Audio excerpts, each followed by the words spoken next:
after the Russian annexation of Crimea, after the Russian aggression on Donbass, it is not existing anymore.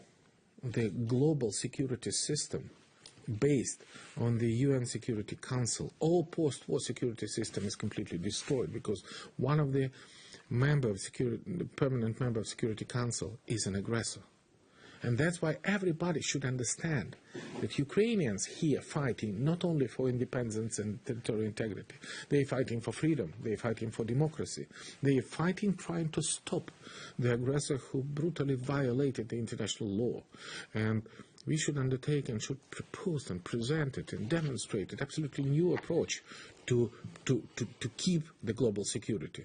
And the approach of the United States, including the placement on the former Warsaw Bloc member states, the heavy weapons, is the only way how to keep the security. But we should find out the diplomatic solution for that, including possibly reforming of the UN Security Council, including the European security system, or using other ways, other means how we can keep the aggression out of the European continent. So when President Obama said at the G7 meeting that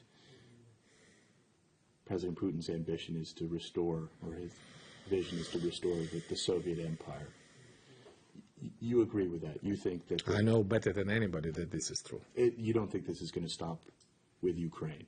You think that Estonia is under threat? No. But beforehand, it was with Georgia. Beforehand, it was with Moldova. Beforehand, and none of this conflict can bring improving of the situation. That's creating only frozen conflict, which make hundreds of thousands of the people in a complete disastrous way of living. In a little over a year's time, we're going to have a new president in the United States. Jeb Bush is officially announcing he's going to run for presidency. He thinks the U.S. should give Ukraine lethal weapons. That's something that the Obama administration hasn't been prepared to do yet, specifically lethal weapons. Jeb Bush was in Estonia last week, before this big announcement. Have you ever had a chance to speak with him about Ukraine? And how do you think having a new person in the White House might change the dynamic?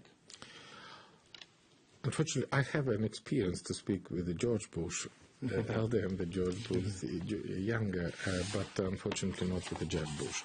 But I have an awful lot of time talking about Ukraine, didn't he? Absolutely, but I have a lot of communication with the members of the Senate, members of the Congress, both from the Democratic and Republican parties, and this is Ukraine. It is united, the U.S. Congress and U.S. people, and we have a strong bipartisan support.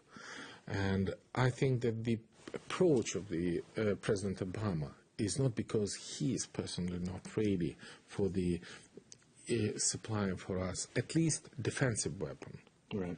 But this is the effective attempt to keep European solidarity with the U.S. and with Ukraine. Because and this is your allies in Western Europe do not support the idea. And from my point of view, the effective mechanism of the sanction, which is demonstrating by the European Union, by the whole world, by the G7 countries, is also effective methods to keep to make and to create a strong motivation for Putin to sit at the table and to keep the promises we signed in the Minsk on the 12th of February. Well, let me ask you about the sanctions, because we know that the European Union is almost certain to extend the existing sanctions against Russia when they meet and the heads of state meet at the end of next week. We also know that the U.S. and the European Union are discussing new sanctions that could be imposed should Russia be deemed to be violating the Minsk agreement again. What can we expect in terms of new sanctions if we see an escalation? Look, we have lots of possible versions of the coordinated action of the countries in the whole world, including the US, Canada, Japan, Australia, European Union. But one of the most effective sanctions is a sectoral sanction, including financial one, payment system, SWIFT, others. But the purpose of this sanction is not to be the most harmful for the Russian, not at all. We just want to create the motivation. Right. Please stop the aggression. please stop the fire.